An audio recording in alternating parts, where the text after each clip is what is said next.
Hello, and welcome to a place to call home.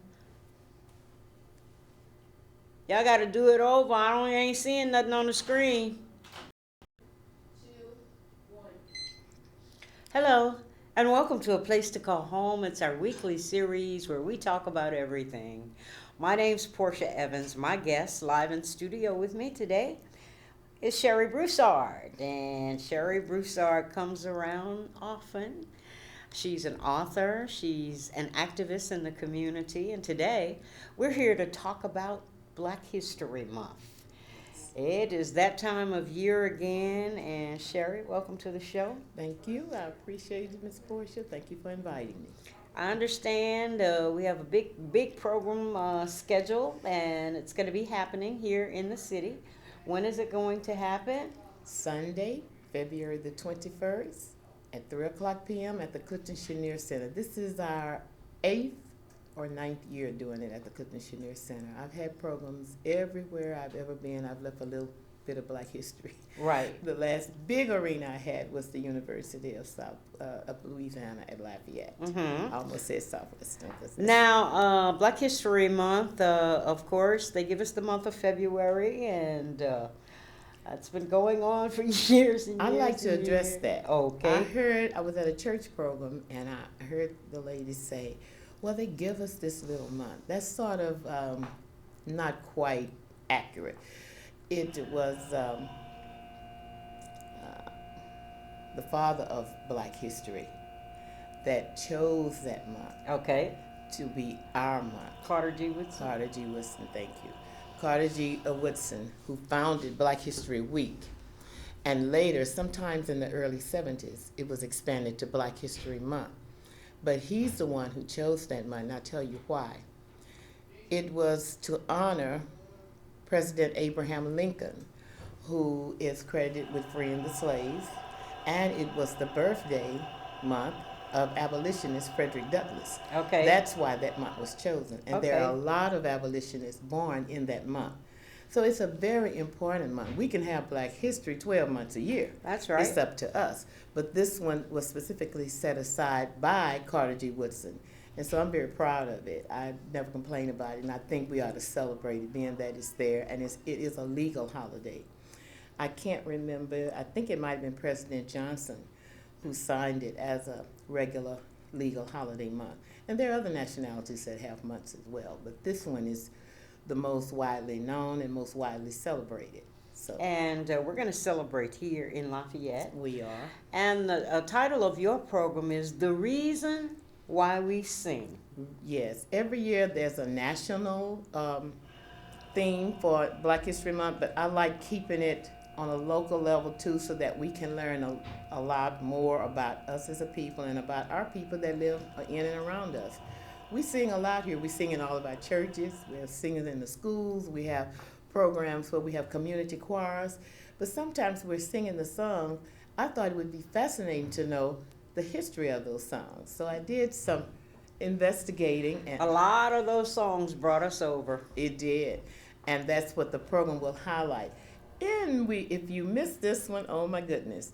I have Miss Jennifer Miller, who used to live in Lafayette. Who's And the a neighbor. lot of students, they remember Miss Miller. Well, she taught a lot of drama classes. Yes, Yeah. from the school She system. did. And Jennifer will be here, and she's going to give you a short historical journey of the Underground Railroad, which is a lot of people need to know this part of history and need to appreciate it.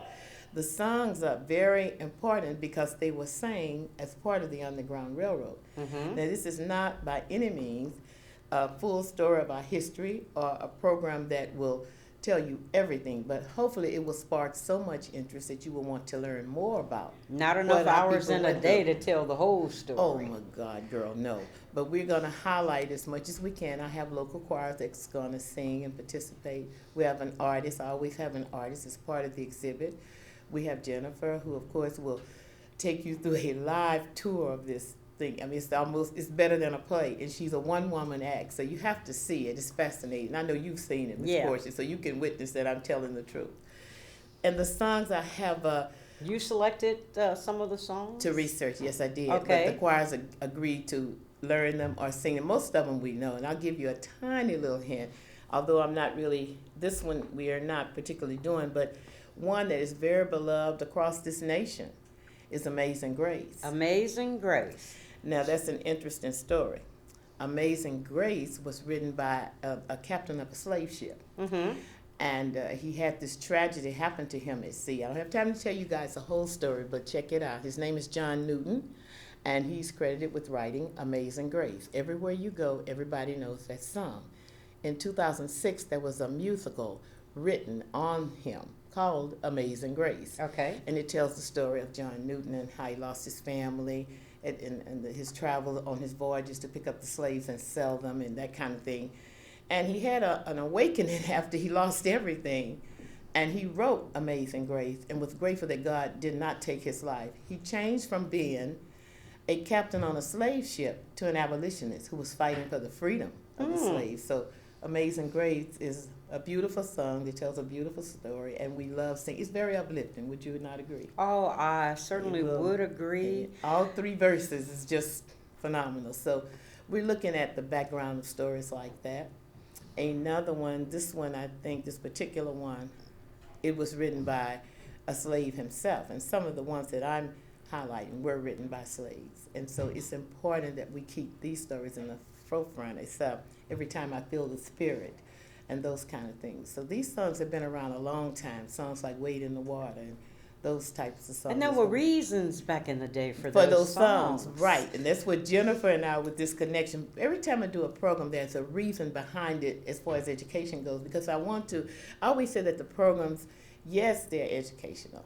Yes, they're entertaining somewhat, but they're also inspiring. And that's what I want you to walk away with, something from the program that you never knew before, but that you learned because you attended the Black History Month program and picked up any one little point would be great. Can you tell us, other than Jennifer Miller, who some of the other participants will be? Well, I might as well. I like to keep my little surprises there, but I'll share a little bit. Some of the choirs that are coming. We have, I always want a children's choir. So I have Queen of Peace Children's Choir. Okay. They're representing my kids this year, and they're going to sing a couple of those old songs. And then the male chorus from Solid Rock Missionary Baptist Church will sing. And then I have Teresa Singleton, who will sing with Chardell Mouton. All right. So among all of us, you're going to get the history of some of the songs and why we sing them. That's why I chose that. Kirk Franklin wrote this song, and I loved it. The reason why we sing. Yeah. And it's a beautiful song. And so it just got me to thinking that we need to know something about some of the songs that we sing every Sunday. Are we singing in the shower? Are we singing while we're cooking or house cleaning? I'm always croning. I don't know how good I am, but I got it going on with that. So, yeah, we will. So we certainly want to invite the public to come and attend. Of course, no choice. And it's a free event. It's always free. We will have we have giveaways. I don't like to really call them prizes, but we do give away things of historical value, and you either will end up with a historical Black calendar, or we give away. We always have stickers or something commemorating Black History Month that I hope that you will treasure. We've given away pencils and things for the children. We'll have that this year. We have different things that we do, and that's always sort of a grand prize that's donated by someone in the community. So that's what we do. Miss Pamela Joseph, I'd be remiss if I didn't include her, who's been a godsend as far as helping me the last 3 years with the program. Her students dance, and they'll be doing a praise dance and an African dance. So please come out and enjoy the history of African Americans. We're willing to share with everybody, so everybody's invited. February 21st, it's going to be at the Clifton Chenier Center. The program starts at 3 p.m. It starts promptly. The reason why we sing. Yes, ma'am. And it is Black History Month, and we are excited. And we celebrate each and every year, but I understand that talking about you being an author, you have written another work. And the name of this book is entitled The birthday box. The birthday box. I know you weren't expecting to talk about the new No, book, I was. but I got you here, so tell me a little bit about it. Okay, the birthday box. Again, it goes back to the fact that when I look at our children, and I'm speaking strictly of black children, African American children, I would like all of us to take it upon ourselves to share the history with our children, especially some family history. If you don't want to share everything, share something. Let them know what's on their family tree. This is a story about a little girl who's 8 years old. Now, I don't really go into great detail about that in the book because it's a children's book, but she has lost her grandparents as a result lost her grandparents, her maternal grandparents, as a result of a train incident where they got killed crossing the train track. And she doesn't understand why it's grandparents' day at school, but she doesn't have any grandparents to bring. The father was a foster child who doesn't know his family history. So it's sort of a spin-off of that. And what we do is Leah learns through having a birthday party about her family history. What happens is her favorite aunt is her great aunt Lily Mae, who is sort of the family historian, and she tells Leah, one day I'm going to take out the box and I'm going to tell you all about that, Leah. You just wait and see. But Leah was impatient and she wanted to know what happened to her grandparents. When she go to her parents, they would say, oh, Leah, they went to heaven. And then Leah would say, well, where is heaven? So that opened up a whole type of conversation. But anyway, she learns through the birthday box, which really she doesn't want it because it's ugly. All of the others are wrapped with these beautiful colors and beautiful bows. And then there's the birthday box. It is ugly and has a black ribbon tied on it. Leah doesn't want to open it. But her daddy coaxes her into it. And when she opens it, she's surprised to find a paper, which is a family tree of her family's history. And she's very excited to learn about it. And she learns that her grandfather was in the army, in the military. I think he was a captain. And she learns about the different cooks and that she had aunts and things who taught in the schools. And she's very happy to learn a little bit. If you ask the average younger child, what's the name of your grandmother?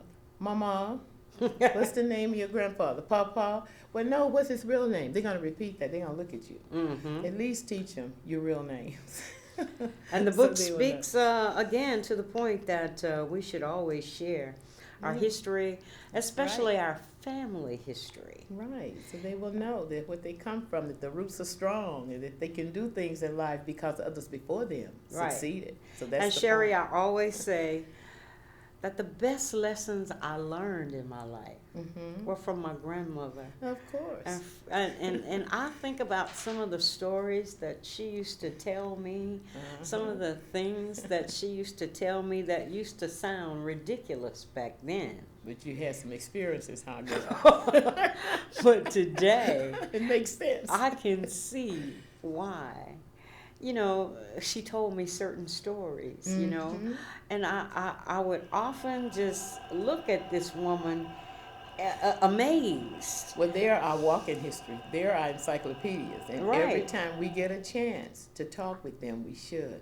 I was fortunate enough to have, by coincidence, recorded my mom just before she passed. I recorded her maybe 5 or 6 years before she passed, and it's just fascinating to hear. I always said, especially since I'm in this business, yes, ma'am, that I should have recorded some of the things, because my grandmother was the midwife of our neighborhood. So you see. And the history that I found, and it was so unfortunate, but after her death, was in an old black Bible. And the many children that she birthed and the history of how she was paid for some of those children. She was paid with fruits and vegetables and chickens and hogs and pigs. Now, your mother was a midwife, and I know quite a bit about my family history. So that was my grandmother. My great-grandmother was the midwife who delivered her grandchildren, which was my mother and her sisters. Wonderful. She was, and we're all healthy. Well, you know, but my mother, they were delivered by her. The record keeping has been somewhat problematic because, you know, our records as black people, as African Americans, were not very well kept. And so it's better now, but we're younger. Right. But if we go back, it was a little bit difficult. But she was a recorder, so she tells me she could read and write somewhat because she could do it. And my grandmother was very literate. But a lot of times to record that and you're delivering children, she was not only delivering the babies in our families with all the neighbors around Right. and the people in the community. That's what my great-grandmother did. And the parts I wanted to record were the medicines and the things that she used for medicine back in the day. They lived a lot older and they didn't have side effects either. Really. And I often said that I should. That's why the birthday box. I was hoping it would start some conversations. Mm-hmm. You don't have to tell them everything, but give them something, Right. you know, where you can do this. Or your grandparents had a farm and we raised this and we helped. Or they were in the military. Or they taught Sunday school. Right. Something very simple to inspire them. That was the whole point of the birthday box. So. And you have a wonderful illustrator for this book. I do. Nice young man, Antonio Amos. Antonio was born in Savannah, Georgia. I think that's where his mother is from, but his father's from Lafayette, Louisiana, and Antonio lives here. He's been here a while. And yes, he's very good. And what I love about Antonio is that he is literally an artist. If you just speak the words, he'll make a picture. Okay. So if you don't believe that's talent, it took me 5 or 6 years to find an illustrator for that. Really? But he can grasp. If I say she's 8 years old and she has braided hair, and as you can see from the cover, and she has too long, he just is able to take your words Right. and draw that. So I Right. think it's absolutely wonderful. Antonio Amos, good job. I've seen some of the pictures. Where can one find the book? This one, it was purchased through my nonprofit. We did it. It's a self-published book. It's $20, but it's real easy if you would like a copy of it. The money goes back into my nonprofit, and we do reading programs. That's what I'm doing this month. I have to talk about the Great African American Read-In. The Great African American Read-In was started by the Black Caucus and the National Association of Teachers of English. It's held every year in just about all 50 states and in 12 international countries. And what they do during that month is that they read, the students is the day I'm referring to, they read books written by African American or Black authors, and then they discuss the books. Really? Yes, ma'am. And so I brought it to Lafayette. Dr. Tony Sims and she was at the university at that time, did the first one together at the Clifton Chenier Center, and it went from school to school. And I have had, I think, I'll tell you this, I've had anywhere from 75 to 125 students participate in it. Wonderful. This year, I'm personally going to conduct the session. So we have Alice Boucher is participating. Theirs is February the 6th at the Angel Point Recreation Center right across the street from the school on Patterson. Then we have one on the 13th. That one is in South St. Landry Community College in Sunset. South St. Landry Community Library, in Sunset. And we have students coming from Grand Coteau and from Sunset to participate in that one. And then we have Northside High School that's participating on February the 16th. And then there's one other one.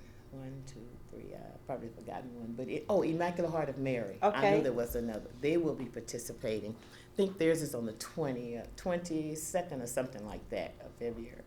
So and they are open to the public if you'd like to come in and hear kids really talk about books. Our theme this year is Kids Who Succeed, Kids Who Read Succeed. So they would get a certificate, and we give them a little gift, a little token for reading the books. I'm a reader. Well, good. And, you might want to stick your head in one of these and hear these children participate. The first one is February the 6th at the Angel Point Center on Patterson. I think it's 303 Patterson Street. And everybody who knows me knows that I read, and I read a lot.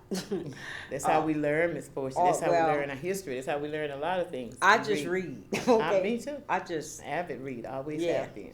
And I encourage young people to read, because reading can open doors for you if you read well. That's right. It can open doors for you. So I've always encouraged young people to grab a book. That's right. And Pick up a book. Right. Someone said to me, well, you're going to come and read to the students? I said, no. They're going to read the books and tell me what they read. Yeah. That's much more fun. I'd rather hear them talk. So we're going to have a good time with that. These sessions usually last about an hour, hour and a half, and they're very good. The kids, again, they get a certificate of participation. The whole site gets a participation certificate. So everybody is a winner with this one, with the certificates and the gifts and everything. And again, we want to remind you that the Black History program here in Lafayette, one of them, will take place February 21st, 3 p.m. at the Clifton Chenier Center. Yes, ma'am. The theme? The reason why we sing. The reason why we sing. And we'll take a historical look at Negro spirituals and where they come from, and the gospel. Why are we singing these songs? What right. meaning do they have? What did they have? Why are they just as popular today in some instances as they were 300 years ago? And our very special guest, and she's coming in from Dallas, Miss Jennifer Miller, who is a dramatist and an actress. She's very good. Jennifer can take on a character, literally, and become that character. That's what you have to see. She certainly can. Yeah, she's very and good. We're going to have a lot of participants that day, choirs. And children. We will always have children. I have to have children as right. a part of it because I'm teaching them without them knowing. Right. Well, they may know now, but we're always teaching them the history. And I always say that, you know, a lot of these programs that we invite and incorporate children into, they will never forget those moments. No, all the days of their lives. It's true. It's you very know, true. They're I saw glad. a young man I taught, he's got a beard and a mustache and everything. And he was like, Miss Broussard, you was my teacher. You remember that play we did? I'm like, Lord, this child remember. I say, yes, baby. And I just hugged him. But they do. He's a grown man now, but he still remembers right. being a part of that. So it's very important. It doesn't take anything out of your time. We call it the enrichment hour. Right. Come on and get enriched a little bit. Right. And we're inviting each and every one of you. It's a free program. We've got some door prizes to give away. Everybody's invited, especially bring the children and let them learn a little bit of history. That's right. That is so true, Miss Portia. All right. I promised I'd do my little piece. Please. Oh, I can't wait. And it is Black History Month, and this is one of my favorites. And of course, it's called God.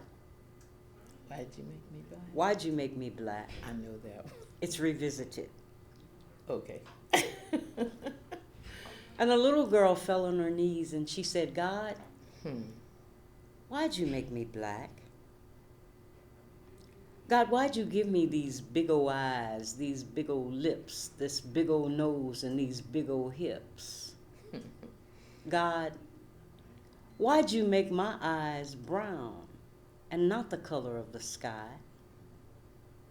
God, why'd you make me the color of dirt, the color of bruised eyes, the color of night? God, why'd you make my bone structure so thick? And God said, I made you the color of coal because that is where diamonds come from. And I made you the color of oil because it is the richest substance on this earth. It is. I made you the color of the panther. Oh, what a majestic creature is he. I made your bone structure so thick, Barack Obama, so that you could withstand the test of time. Yes. So get up off your knees, look in the mirror, and tell me what you see. Yes, I made you black, but I made you in the image of me. Yes, indeed. I love that. Oh, I love that. That's going to wrap up our show for today. We'll be back next week with something else. I'm Portia Evans for A Place to Call Home. You be blessed, and bye-bye. That was good.